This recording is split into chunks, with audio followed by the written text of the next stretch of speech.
चलिए मेरे प्यारे बच्चों, आज देखेंगे हीरोन सूत्र से हम कैसे किसी भी त्रिभुज का क्षेत्रफल निकालते हैं। तो हीरोन सूत्र पढ़ने से पहले उसके कुछ फॉर्मूला के बारे में और बेसिक जानकारी के बारे में आपको पता होना चाहिए। तो चलिए सबसे पहले हम उन्हीं चीजों के बारे में हम देख लेते हैं।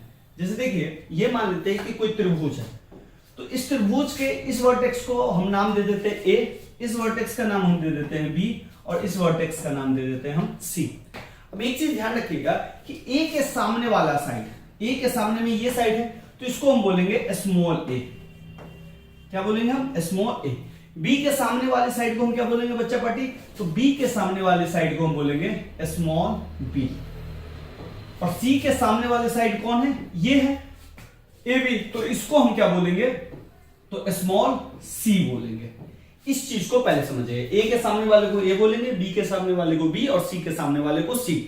तो हीरोन सूत्र प्रयोग करने से पहले उसके फॉर्मूला को समझिए। देखिए सबसे पहले है ना, हम त्रिभुज का परिमाप ज्ञात करते हैं और यहां पे त्रिभुज के परिमाप को हम बोलते हैं 2s।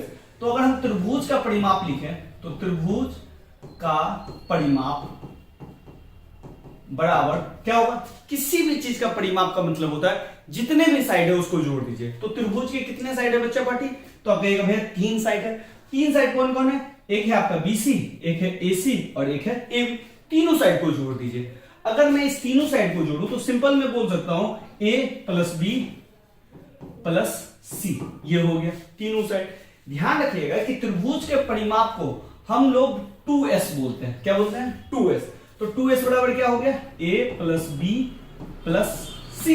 अब देखिए 2s के साथ गुना है तो s को हम सिंगल ले लेंगे और 2 को हम इस साइड भेज देंगे, तो क्या हो जाएगा? a प्लस बी प्लस सी बट्टा 2। एक फॉर्मूला आपको ये याद रखना है, ठीक है।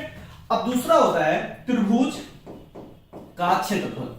त्रिभुज का क्षेत्रफल, तो त्रिभुज का क्षेत्रफल फॉर्मूला याद रखना बड़ा आसान है। एक बड़ा सा रूट अंडर ले लीजिए, इसको s लिखिए, ठीक है। फिर s में से a को घटा दीजिए, फिर ब्रैकेट लीजिए और s में से b को घटा दीजिए, फिर s में से c को घटा दीजिए।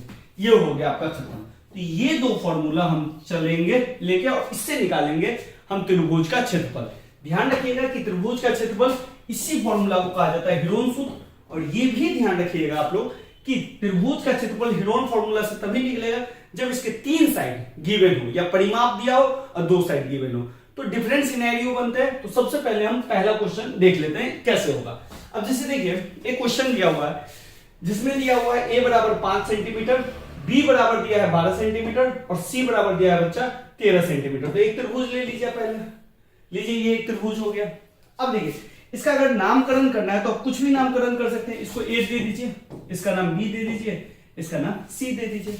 अब ध्यान से देखिए, जो मैंने आपको बताया a बराबर 5 है तो a के सामने वाले भुजा को क्या बोलेंगे बच्चा पार्टी? 5। b के सामने वाले को क्या बोलेंगे बच्चा पार्टी? b है 12, तो ये हो गया 12। और c के सामने वाले को क्या बोलेंगे? 13, तो ये हो गया बच्चा पार्टी 13 सेंटीमीटर। अब a b c मिल गया। अब हीरोन सूत्र निकालना है। हीरोन सूत्र से त्रिभुज का क्षेत्रफल निकालना है। तो सबसे पहले हमारे पास क्या होना चाहिए? s होना चाहिए, क्योंकि देखिए त्रिभुज अगर निकालते हैं तो सबसे पहले देखिए त्रिभुज का जो क्षेत्रफल है उसका आपने फॉर्मूला क्या लिखा है? Root under s into s minus a s minus b s minus c. ये आपने फॉर्मूला लिखा है। तो आपके पास सबसे पहले s तो हो तभी ना आप आगे कार्यभार बढ़ाइएगा। तो सबसे पहले हम क्या निकालेंगे? s निकालेंगे। तो s निकालिए। तो s निकालने के लिए हम क्या फॉर्मूला डालेंगे? a प्लस बी प्लस सी बट्टा 2। खत्म गाड़ी। s का मान निकल जाएगा। a का मान कितना है? 5, डाल दीजिए। b का मान कितना है? 12, डाल दीजिए। c का मान कितना है बच्चा पार्टी? 13, डाल दीजिए बट्टा 2। अब देखिए 12 5 17, 17 में 13 जोड़ेंगे तो 30, 30 बट्टा 2। इसको काटेंगे बच्चा पार्टी। s कितना मिल गया? 15। कहानी खत्म। s मिल गया 15। अब डायरेक्ट निकालेंगे त्रिभुज एबीसी का क्षेत्रफल। तो यहां हम लिखते हैं त्रिभुज एबीसी का क्षेत्रफल। यहां पे डायरेक्ट आप लोग ऐसे भी लिख सकते थे, त्रिभुज का क्षेत्रफल, ऐसे भी लिख सकते हो, कोई दिक्कत नहीं। यहाँ पे एबीसी है तो हमने एबीसी लिख दिया। अब डालिए फॉर्मूला। फॉर्मूला क्या है? s into s minus a s minus b s minus c हो गया। अब डाल दीजिए मान। अब देखिए बाबू s का मान कितना है? तो s का मान आपने निकाला है 15, तो हो गया 15। s का मान 15 माइनस a का मान कितना है? 5, डाल दीजिए।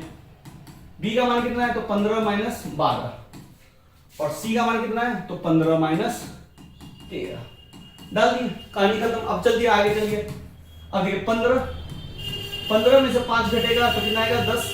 अब देखिए ये ब्रैकेट का चिन्ह है तो इसका मतलब हुआ मल्टीप्लाई, तो हमने मल्टीप्लाई का साइन डाल दिया। 15 में से 12 घटेगा तो कितना होगा 3 और इसका साइन है मल्टीप्लाई। मल्टीप्लाई 15 में से 13 घटा तो 2, खत्म। अब इसका स्क्वायर रूट निकालना, और स्क्वायर रूट मैंने आपको बताया हुआ है। अगर स्क्वायर रूट निकालना नहीं आता तो सिंपल सम क्या करेंगे, 15 का हम फैक्टर करेंगे। तो 15 का फैक्टर आप कैसे लिख सकते हो, तो 15 के फैक्टर को हम लिख सकते हैं 5 गुने 3, लिख दिए। 10 के फैक्टर को क्या लिख सकते हैं, 5 गुने 2। 3 का छोटा ही फैक्टर है तो छोटा ही रखेंगे, 3 ही रखेंगे, 2 का 2 ही। अब जिसका जिसका जोड़ा बना देंगे। जोड़ा कैसे बनाएंगे, 5 का जोड़ा 5 के साथ बन गया, 3 का जोड़ा 3 के साथ, और 2 का जोड़ा 2 के साथ। अब जिसका जिसका जोड़ा बनेगा उसको, उस जोड़े में से एक को हम निकाल लेंगे। तो 5 में से ये दोनों है तो इसमें से एक निकल जाएगा, तो 5। 3 का जोड़ा इसके साथ है, इसमें से एक निकल जाएगा तो 3, और 2 का जोड़ा इसके साथ है तो इसमें से एक निकल जाएगा 2, और सबको क्या कर देंगे मल्टीप्लाई। तो 5 या 15 दूनी 30, तो 30 जो है इसका आंसर हुआ। इस त्रिभुज का क्षेत्रफल कितना निकल गया, 30 निकल गया। अगर ये सेंटीमीटर में है तो ये सेंटीमीटर स्क्वायर हो गया, अगर ये मीटर में है तो ये मीटर स्क्वायर हो गया। तो हमेशा ध्यान रखिएगा कि क्षेत्रफल जो है हमेशा वर्ग में निकलेगा, यानी कि स्क्वायर में निकलेगा। अगर मीटर है तो मीटर स्क्वायर, सेंटीमीटर है सेंटीमीटर स्क्वायर, मिलीमीटर है तो मिलीमीटर स्क्वायर। तो इस तरह से हम निकालेंगे। एक क्वेश्चन आपके लिए होमवर्क है, इसे बनाइए और कमेंट में हमें जरूर बताइए। ए का मान 40 है, बी का मान 42 है और सी का मान लेते हैं 30 है। तो आपको त्रिभुज का क्षेत्रफल ज्ञात करना है और कमेंट में हमें जरूर बताना है। एक चीज और, अगर आपको स्क्वायर रूट निकालना नहीं आता है तो हमारे 0 to 0 सीरीज में आप जा सकते हैं, हमने वहां पे स्क्वायर रूट निकालना सिखाया हुआ है। तो आज के लिए इतना ही रखते हैं, धन्यवाद। मिलते हैं जल्दी एक नए वीडियो में।